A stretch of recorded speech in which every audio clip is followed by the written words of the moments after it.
वक्फ संशोधन बिल से जुड़ी हुई इस समय एक बड़ी खबर आ रही है। जेडीयू नेता ने अमित शाह के साथ मुलाकात की है। अमित शाह से बात कर रहे हैं संजय झा। दरअसल कल लोकसभा में ये वक्फ संशोधन बिल पेश होना है और उसमें जेडीयू, टीडीपी, आरएलडी के रुख पर सबकी नजर रहने वाली है। जैसा मैंने पहले ही कहा था कि चंद्रबाबू नायडू आंध्र प्रदेश में, क्या चंद्रबाबू नायडू मुसलमानों को नाराज करने का रिस्क ले पाएंगे? क्या जेडीयू बिहार चुनाव से ऐन पहले बिहार के मुसलमानों को नाराज करने का खतरा मोल लेना चाहेगी? इसीलिए जेडीयू और टीडीपी, आरएलडी के रुख पर सबकी नजर रहेगी। अमित शाह से बात कर रहे हैं इस समय संजय झा। बड़ी खबर इस समय की हम आपको बता रहे हैं। जेडीयू के नेता हैं संजय झा और इस बिल के पेश होने से पहले ये मुलाकात बहुत अहम हो जाती है।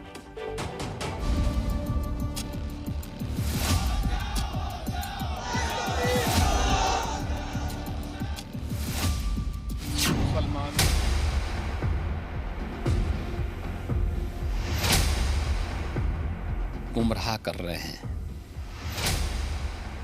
वक्फ के नाम पर आखिर कितना जमीन कब्जा करोगे?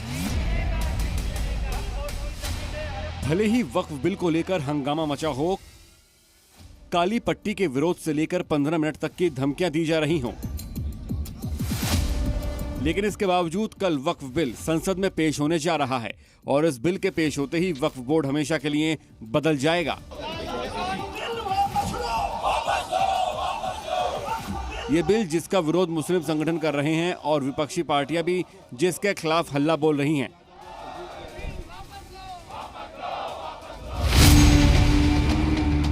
ये बिल कल दोपहर 12 बजे लोकसभा में पेश किया जाएगा और इस पर बड़े हंगामे की आशंका है।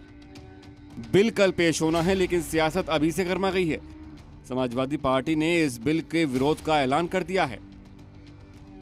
भारतीय जनता पार्टी का इतिहास जिस तरह के फैसले लिए अगर हम देखें, उससे कहीं न कहीं जो परिणाम भारतीय जनता पार्टी चाहती थी वो नहीं आए। भारतीय जनता पार्टी का हर फैसला वोट के लिए, अपने लोगों को खुश करने के लिए। ये वक्फ बिल के खिलाफ समाजवादी पार्टी है, पहले भी थी, आगे भी रहेगी। तो वहीं कांग्रेस ने भी साफ कह दिया है कि कांग्रेस इसका विरोध करेगी। कांग्रेस इसे लेकर कल सुबह राहुल गांधी की अध्यक्षता में बैठक भी करने जा रही है।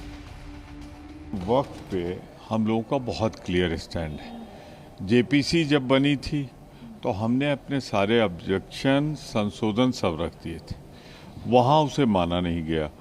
अब पार्लियामेंट में आएगा तो हम वैसे ही विरोध करेंगे जैसा जेपीसी में किया था। लेकिन जो वक्फ बिल के विरोध में जो पार्टियां हैं उनमें Congress, Samajwadi party, TMC, DMK, RJD और एआईएमआईएम जैसी प्रमुख पार्टियां शामिल हैं।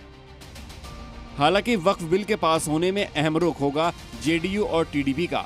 जेडीयू ने साफ किया है कि उसकी नजर बिल के अंतिम रूप पर टिकी है, जबकि टीडीपी ने भी इस मुद्दे पर सावधानी भरा रुख अपनाया है। दोनों पार्टियां एनडीए की अहम सहयोगी हैं, इसलिए इनका स्टैंड बिल पर बड़ा असर डाल सकता है। जेडीयू को या नीतीश कुमार जी को कांग्रेस पार्टी के सर्टिफिकेट की कोई जरूरत नहीं है। वो अपने गिरेबान में झांक के देखें, कितना साल इस देश में शासन किए, बिहार में कितना साल शासन किए, मुसलमानों के लिए क्या किया उन्होंने।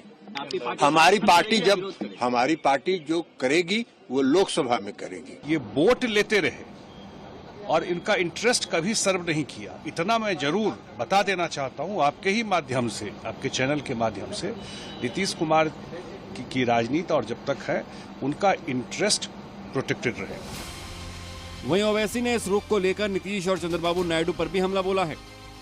ऑलरेडी ये कहा है कि हम मुसलमानों की हर हित की रक्षा करेंगे। बार बार उन्होंने कहा है कि हिंदू और मुस्लिम मेरी दो आंखों की तरह हैं, मैं किसी भी आंखों के साथ अन्याय नहीं कर सकता। इसी प्रकार हम मुस्लिम समाज के हर हित की रक्षा करेंगे, हर हित के उनके पक्ष में हैं।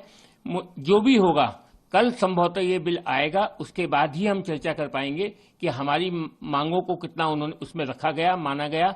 उसके बाद ही हम इसके बारे में अपना कमेंट्स करेंगे। नीतीश कुमार, चिराग पासवान, जयंत चौधरी इसकी तायीद करेंगे तो वो अपने पॉलिटिकल रीजंस की वजह से या जो भी उनके है नैरो रीजन तायीद कर रहे हैं नरेंद्र मोदी सरकार की, ये बात साबित हो जाएगी कि वो मुसलमानों की मस्जिदों को, दरगाहों को, खानखाहों को इवैक्यू वक्फ प्रॉपर्टीज को और लिमिटेशन एक्ट अप्लाई करेंगे तो एनक्रोचर्स को रिवॉर्ड करेगी, तो वो उसकी ये सपोर्ट कर रहे हैं।